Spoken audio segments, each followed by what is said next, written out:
सच के साथ। नमस्कार, सिटी वाराणसी लाइव में आप सभी का स्वागत है। मैं हूं ममता चौरसिया। आइए नजर डालते हैं आज की हेडलाइंस पर। पुलिस के सख्त पहरे में 68 केंद्रों पर संपन्न हुई बीएड की प्रवेश परीक्षा। उत्तर प्रदेश पंचायती राज ग्रामीण सफाई कर्मचारी संघ का तहसील सदर पर प्रदर्शन। भाजपा जिलाध्यक्ष हंसराज विश्वकर्मा ने गिनवाई मोदी सरकार के 9 साल की उपलब्धियां। और जयनारायण स्कूल के मैदान पर चल रहा हिंदुस्तान क्रिकेट लीग संपन्न, सारनाथ चैलेंजर्स की टीम बनी चैंपियन। और अब खबरें विस्तार से। कुल 68 केंद्रों पर बीएड की प्रवेश परीक्षा पुलिस के सख्त पहरे पे संपन्न कराई गई। महात्मा गांधी काशी विद्यापीठ विश्वविद्यालय की ओर से वाराणसी समेत 5 जिलों में बीएड की प्रवेश परीक्षा गुरुवार को संपन्न कराई गई। 5 जिलों में कुल 103 सेंटर पर 45,926 अभ्यर्थियों ने परीक्षा दी। सुबह 9 बजे से प्रथम पाली की परीक्षा शुरू हुई। दोपहर 2 बजे से दूसरी पाली की परीक्षा हुई। बुंदेलखंड विश्वविद्यालय की देखरेख में प्रवेश परीक्षा आयोजित कराई गई। विद्यापीठ के कुल सचिव डॉक्टर सुनीता पांडे ने बताया कि परीक्षा की शुचिता बनाए रखने को लेकर विद्यापीठ प्रशासन गंभीर है। 103 केंद्रों पर 2-2 पर्यवेक्षकों की तैनाती की गई है। जिला प्रशासन की तरफ से हर सेंटर पर 2 स्टैटिक मजिस्ट्रेट भी नियुक्त किए गए हैं। वाराणसी के 68 परीक्षा केंद्रों पर पुलिस के सख्त पहरे के बीच परीक्षा संपन्न हुई। परीक्षा केंद्रों और कक्षों की सीसीटीवी से निगरानी की गई। कुल सचिव ने बताया कि नोडल सेंटर विद्यापीठ पर बुंदेलखंड विश्वविद्यालय ने 2 पर्यवेक्षक तैनात किए थे। प्रोफेसर ब्रिजेंद्र शुक्ला और प्रोफेसर संतोष राय बतौर पर्यवेक्षक मंगलवार की शाम ही वाराणसी पहुंच गए थे। परीक्षा की निगरानी के लिए सभी जिलों में कंट्रोल रूम बनाए गए थे। बीएड प्रवेश परीक्षा में वाराणसी के 63 केंद्रों पर 29,482, चंदौली में 13 केंद्रों पर 5,044, भदोही में 12 केंद्रों पर 5,305, मिर्जापुर में 10 केंद्रों पर 3,996 तथा सोनभद्र में 5 केंद्रों पर 2,099 अभ्यर्थी पंजीकृत थे। दूसरी पारी में आईटीआई करौंदी में बनाए गए बीएड की प्रवेश परीक्षा संपन्न हुई, जिसमें परीक्षार्थियों से बात करने पर उन्होंने बताया कि इस बार हम लोगों ने पहली बार बीएड का एग्जाम दिया है और हमें लग रहा है कि हम लोग बीएड का एग्जाम निकाल लेंगे, क्योंकि पेपर हम लोगों के पढ़ने के अनुसार ही आया था। वहीं प्रशासन की तरफ से कैमरे की निगरानी में लोगों को एग्जाम दिलाया गया, जिसमें कि कोई भी नकल नहीं हो सका। यह पारी 2 से 5 के बीच में संपन्न हुई। देखता बहुत ज्यादा सबको नहीं था, लेकिन कुछ हार्ड था उसमें। क्या अटेम्प्ट है ये आपका पेपर? पहली बार दे रही है बीएड या? यस सर, पहली। अच्छा, इस बार गवर्नमेंट की तरफ से रूल था कि सीसी फुटेज में होगा, ऐसा कुछ हुआ है क्या? यस सर, सीसीटीवी कैमरा हर क्लास में लगा है। कितने घंटे आपने तैयारी किया था बीएड की? सर तैयारी तो मतलब 1 साल पहले से ही चल रही थी हम लोग की। 2 घंटे 4 घंटे ऐसा भी टाइम मिले। क्या लग रहा है कि इस बार निकल जाएगा? हाँ सर, उम्मीद तो पूरी है कि निकल जाए, देखते हैं। उत्तर प्रदेश पंचायती राज ग्रामीण सफाई कर्मचारी संघ का तहसील सदर पर प्रदर्शन हुआ। गुरुवार को उत्तर प्रदेश पंचायती राज ग्रामीण सफाई कर्मचारी संघ के प्रांतीय आह्वान पर ब्लॉक हरौआ अध्यक्ष ओमकार नाथ, ब्लॉक मंत्री आशीष कुमार, ब्लॉक चिरईगांव अध्यक्ष कल्लू पटेल, ब्लॉक मंत्री जितेंद्र कुमार के साथ सैकड़ों ग्रामीण सफाई कर्मचारियों के साथ तहसील सदर पर दोपहर 3 बजे 7 सूत्रीय मांगों को लेकर अधिकार यात्रा रैली निकालते हुए पुरानी पेंशन जिंदाबाद के नारों के साथ तहसील सदर पहुंचकर उप जिलाधिकारी सदर के माध्यम प्रधानमंत्री भारत सरकार एवं मुख्यमंत्री उत्तर प्रदेश सरकार को संबोधित ज्ञापन सौंपा गया। इस अवसर पर संघ के जिलाध्यक्ष कृष्ण कुमार, जिला मंत्री विजय कुमार भारती एवं जिला कोषाध्यक्ष हीरा प्रसाद यादव ने संयुक्त रूप से कहा कि प्रांतीय संघ के आह्वान पर उत्तर प्रदेश के 74 जनपदों में तहसील मुख्यालयों पर रैली निकालकर भारत सरकार एवं उत्तर प्रदेश सरकार को आगाह किया जा रहा है। 7 सूत्रीय मांगों का जल्द समाधान नहीं किया गया तो प्रांतीय आह्वान पर 19 जून को जनपद वाराणसी के 8 ब्लॉकों से लगभग 1300 सफाई कर्मचारी शास्त्रीय घाट वरुणा पुल वाराणसी में आंदोलित होकर आंदोलन करेंगे। इस कार्यक्रम में जिला ऑडिटर महेंद्र कुमार, जिला मीडिया प्रभारी दीपू कुमार, जिला उपाध्यक्ष महेश कुमार, जिला संयुक्त मंत्री मायालाल, जिला संगठन मंत्री बसंत देव सोनकर, विकास खंड चिरईगांव के कोषाध्यक्ष नकड़ू सोनकर, अमरेश कुमार, रवि गौतम, प्रकाश सिंह, सतीश पटेल, हरौआ ब्लॉक कोषाध्यक्ष सिकंदर आजाद, धनंजय कुमार, ओम प्रकाश सिंह, जितेंद्र वर्मा, अशोक यादव, गोविंद यादव आदि शामिल थे। आज ये ग्रामीण सफाई कर्मचारियों का 7 सूत्रीय मांगों का जो है ज्ञापन और विकास तीन विकास खंडों का जो है कि के माध्यम से उप जिलाधिकारी के माध्यम से माननीय प्रधानमंत्री, माननीय मुख्यमंत्री जी को ज्ञापन दिया जाना था। क्या था ज्ञापन में, क्या कितनी मांगे थी आपने की? उसमें 7 मांगे थी, जिसमें विभागीय सेवा नियमावली सफाई कर्मचारी को बनाई जाए, सफाई कर्मचारी को पदोन्नति किया जाए, सफाई कर्मचारियों को जो है कि पुरानी पेंशन बहाल की जाए, और सफाई कर्मचारियों का 1800 से 1900 ग्रेड पे किया जाए, सफाई कर्मचारियों को प्रधान से नियंत्रण करके रखा जाए। इसी तरह हमारी 7 मांगे। कहाँ से कितने लोग थे आप लोग? लगभग विकासखंड चिरई गाँव से कर्मचारी थे, और हरहुआ के एवं चोलापुर के कर्मचारी थे, और लगभग 300 से 400 के कर्मचारी लगभग थे। वाराणसी के जिलाध्यक्ष हंसराज विश्वकर्मा ने मोदी सरकार के कुल 9 वर्षों की उपलब्धियां गिनवाई। मोदी सरकार ने राष्ट्र के मूल मंत्र के साथ गरीब कल्याण सेवा और सुशासन सरकार की पहचान। प्रधानमंत्री नरेंद्र मोदी ने देश को नई दिशा दी और देश को विकासशीलता के पद पर अग्रसर किया। पिछले 9 वर्षों में देश भर में अभूतपूर्व विकास हुआ। प्रधानमंत्री नरेंद्र मोदी कुशल नेतृत्व में देश निरंतर नए कीर्तिमान स्थापित कर आज संपूर्ण विश्व का मार्गदर्शन कर रहा है। वाराणसी के जिलाध्यक्ष हंसराज विश्वकर्मा ने बताया कि 2014 में पदभार संभालने के बाद प्रधानमंत्री नरेंद्र मोदी ने देश के सर्वांगीण विकास के साथ साथ इस बात पर विशेष ध्यान दिया कि विकास सर्वसमावेशी एवं सर्वस्पर्शी हो, ताकि सरकार की सभी योजनाओं का लाभ जन जन तक पहुंचाया जा सके, जिसमें समाज के अंतिम व्यक्ति का उत्थान हो सके।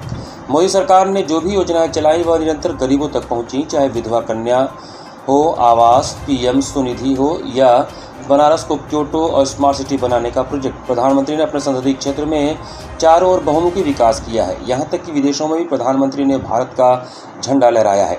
आज विदेशों में भी भारत का लोग बखान करते हैं। G20 देख लीजिए, 20 देशों के डेलीगेट्स आए और काशी की संस्कृति के बारे में जाना, और यहाँ से काशी की संस्कृति तो सीखे ही और धारण भी किया। फैसिलिटी सेंटर इतना बड़ा, बाबा विश्वनाथ काशी का रोड बड़ा, रिंग रोड बना, अभी अलीनगर का वो पुल जो बन रहा है, अभी बाबतपुर चले जाइए वहाँ पुल का निर्माण हो रहा है। आप चले जाइए शिवपुर लातारा से लेकर शिवपुर बाईपास का पुल का निर्माण हो रहा है, और चौमुखी विकास पूरा हो रहा है अभी। तो उसमें अब देखने की हम लोगों को आवश्यकता है कि क्या देखें। अभी आप चले जाइए मोहनसरा से लेकर और कैंट तक चौड़ीकरण जो हो रहा है आपके सामने है। आप चले जाइए भदोही जो है चौड़ीकरण हो रहा है, उस रोड को आप देख लीजिए। यहाँ से चुनार चले जाइए, रोड सारे रोड को देख लीजिए। आप गंगा घाटों पर जाकर देख लीजिए, क्या मतलब रवन्नक है। आप नमो घाट पर भी चले जाकर देख लीजिए, चारों तरफ विकास है। अगर किसी को नहीं दिखाता विपक्षियों को, तो उसके लिए हम लोग क्या करते हैं। गुरुवार को पराड़कर भवन में कविता संग्रह जहाजी का लोकार्पण हुआ। इस अवसर पर कवि गोष्ठी का भी आयोजन हुआ। कविता संग्रह जहाजी का गुरुवार को पराड़कर भवन में लोकार्पण हुआ। इस अवसर पर काव्य गोष्ठी भी हुई। इस अवसर पर आयोजित प्रेस वार्ता में जहाजी के लेखक विनोद दुबे ने बताया कि जहाजी के माध्यम से मैंने गांव, शहर और देश की कविताओं के जरिए सूखती जड़ों को थोड़ा पानी देने का काम किया है। कविता संग्रह में कविताएं भावनाओं का गुलदस्ता है जो समुद्र के बीच लिखी गई है। उन्होंने बताया कि उनकी हमेशा कोशिश रही कि कविताओं की भाषा आम बोलचाल की रख सकूं, ताकि ये भावनाएं बिना भाषा की जटिलता में फंसे बनारस के आप लेकर मुंबई के तू वाले तमाम तरह के पाठकों तक पहुंच सके। मूल रूप से बनारसियों फिलहाल सिंगापुर में निवास कर रहे मर्चेंट नेवी के कैप्टन विनोद दुबे ने कहा कि इस संग्रह जहाजी में कविताएं उतनी ही बेतरतीब तरीके से लिखी गई हैं जितनी बेतरतीब हमारी ज़िंदगी हो गई है। जीवन के जो अनुभव मिले, जीवन से जो संवाद हुआ, उन्हें जस का तस लिख दिया है।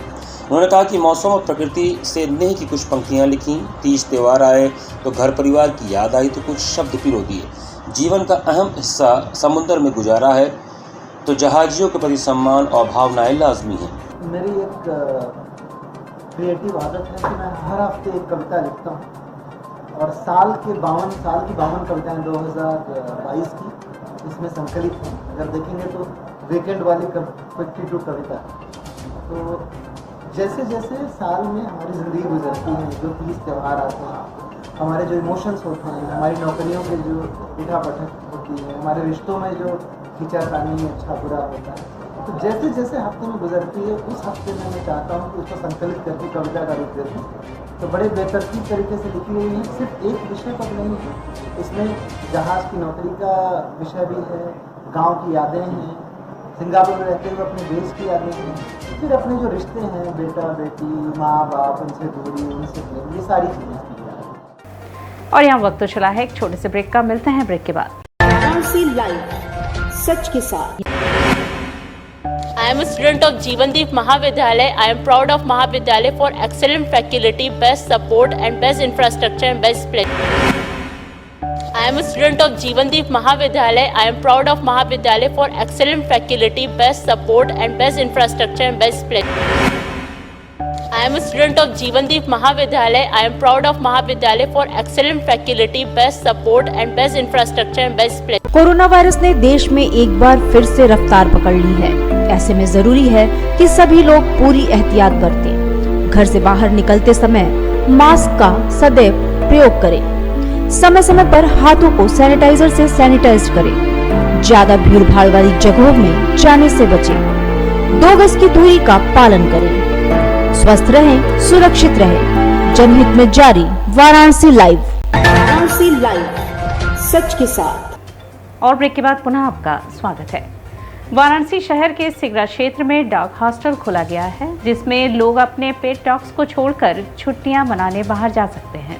वाराणसी के जैकी राइस नामक शख्स का अनोखा स्टार्टअप पूरे शहर में चर्चा का विषय बना हुआ है। शहर के सिगरा क्षेत्र के क्रिश्चियन कॉलोनी में जैकी नाम के शख्स ने डॉग हॉस्टल खोला है। इस डॉग हॉस्टल में पेट डॉग्स के रहने के लिए सारी सुविधाएं हैं। इस डॉग हॉस्टल में आप भी अपने पालतू कुत्ते को छोड़कर गर्मी की छुट्टी बिताने परिवार संग बाहर जा सकते हैं।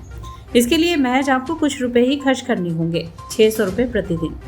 इस डॉग हॉस्टल के अपने कुछ नियम भी हैं। इस डॉग हॉस्टल में आपके पेट डॉग्स का पूरा ख्याल रखा जाता है। डॉग के टाइम शेड्यूल के मुताबिक उन्हें खाना दिया जाता है। इसके अलावा उसे घुमाने फिराने की व्यवस्था भी यहाँ की गई है। डॉग हॉस्टल का संचालन करने वाले जैकी ने बताया कि कोई भी शख्स अपने पेट डॉग्स को यहाँ रख सकता है। इसके लिए 600 रुपये प्रतिदिन के हिसाब से उनसे चार्ज किया जाएगा। इस हॉस्टल के अपने कुछ नियम कायदे हैं। हॉस्टल में कोई भी पेट डॉग 1 हफ्ते से अधिक नहीं रह सकता। डॉग हॉस्टल में अपने पेट डॉग को छोड़ने के लिए उसका वैक्सीनेशन होना भी ज़रूरी है।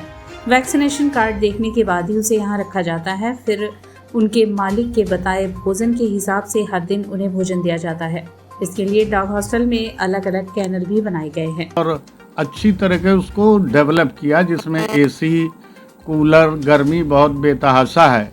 इसको ध्यान में रखते हुए हमने डॉग हॉस्टल का एक योजना बना के उसको अच्छी तरह से उसका कॉन्सेप्ट दिया, तो इसमें बहुत अच्छा कारोबार आगे बढ़ा। और बाकी तो आप सब देख ही रहे हैं। क्या रेट है, किस तरह का रेट रखा गया है? रेट है सर, जो है बड़े डॉग का जो जर्मन शेफर्ड या रॉटवीलर या लेब्राडोर, हॉस्टल का रेट है 800 रुपया। जो छोटी ब्रीड है उसका हमने 600 रुपया रखा है। सुविधा में क्या क्या? सुविधा में खाना, दाना, पानी और जो भी रेसिपी वो बताते हैं कि हमारा डॉग ये खाता है। जैसे कि बहुत से लोग का डॉग पनीर खाता है, दूध लेता है, ब्रेड खाता है। बहुत से लोगों का डॉग चिकन लेता है, बहुत से लोगों का डॉग मटन खाता है। ग्रीष्मकालीन छुट्टियों में गंगा नदी के राजा घाट पर संदीप गुप्ता की देखरेख में बच्चे तैराकी का हुनर सीख रहे हैं। कोरोना काल में जहां बच्चे मोबाइल की तरफ ज्यादा आकर्षित होने और शारीरिक खेलों कूद से दूर होने लगे, अब अभिभावक इस चीज को लेकर थोड़ा जागरूक होना शुरू हुए हैं और अपने बच्चों को इस गर्मी के समय में सुबह और शाम के वक्त गंगा घाटों की तरफ लेकर निकलना शुरू किए, जहां पर उन्हें तैराकी का प्रशिक्षण दिलवाने लगे और खुद भी घाटों पर बैठकर आनंद की अनुभूति लेना प्रारंभ कर दिए हैं। राजा घाट पर ग्रीष्मकालीन छुट्टियों में ट्रेनर संदीप गुप्ता की देखरेख में तैराकी का प्रशिक्षण दिया जाता है, जिसमें लगभग 60 से 70 बच्चे हिस्सा लेना शुरू कर दिए हैं और उनके अभिभावक भी तैराकी का प्रशिक्षण लेते हुए नजर आ रहे हैं। ट्रेनर संदीप गुप्ता ने बताया कि हमारे यहाँ प्रत्येक वर्ष यह ग्रीष्मकालीन तैराकी प्रशिक्षण दिया जाता है और इस साल जिस तरह से गर्मी का रौद्र रूप देखने को मिल रहा है, उससे भी लोग परेशान होकर अपने आप ही घाटों की तरफ खींचे चले जा रहे हैं और गंगा में स्नान के साथ अपने बच्चों को भी तैराकी का हुनर सिखा रहे हैं। यह प्रशिक्षण शिविर सुबह 4 से 7 तक एवं संध्याकालीन में 4 से 7 तक सिखाया जाता है और इस वर्ष हमारे यह 5 वर्ष से लेकर 45 वर्ष तक की आयु के लोग आकर तैराकी का प्रशिक्षण ले रहे हैं।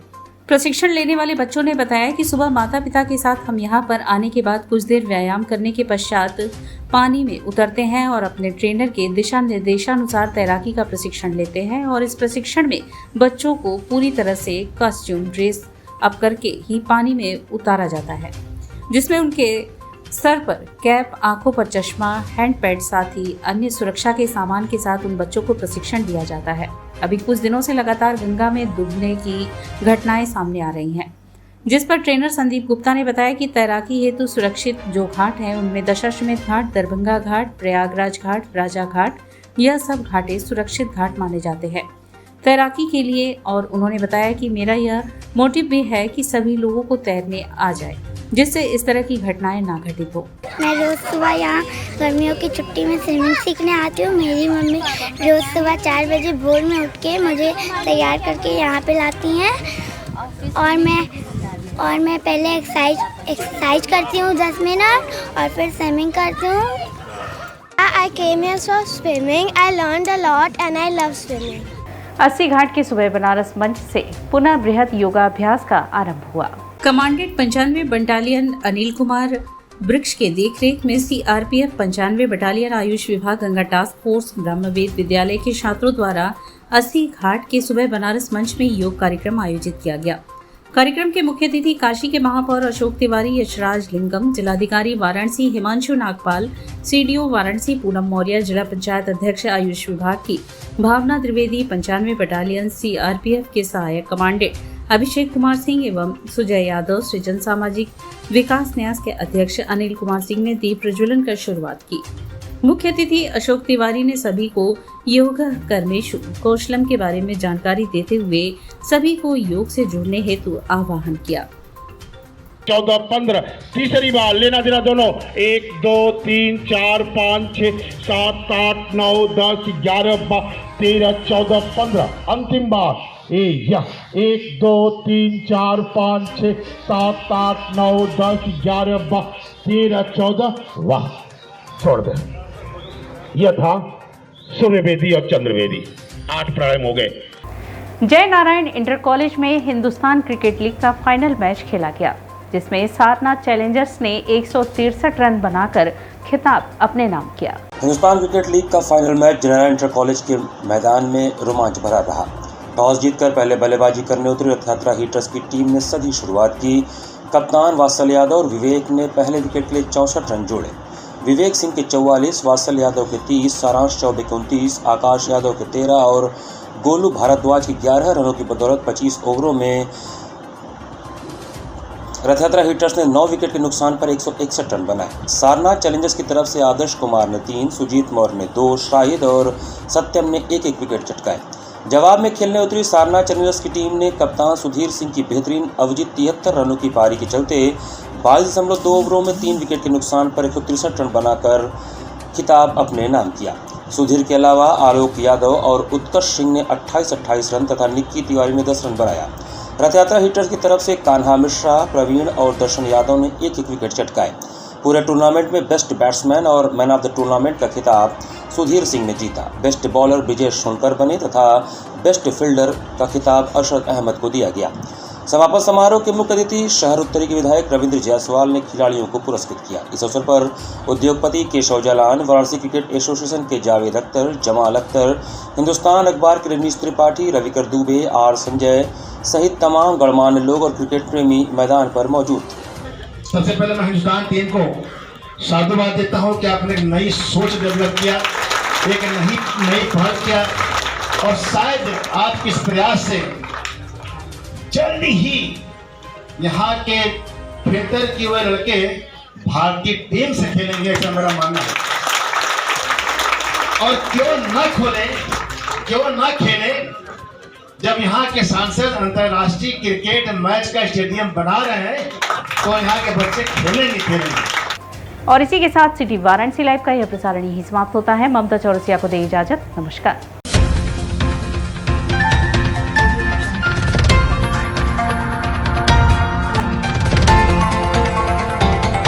वाराणसी लाइव, सच के साथ।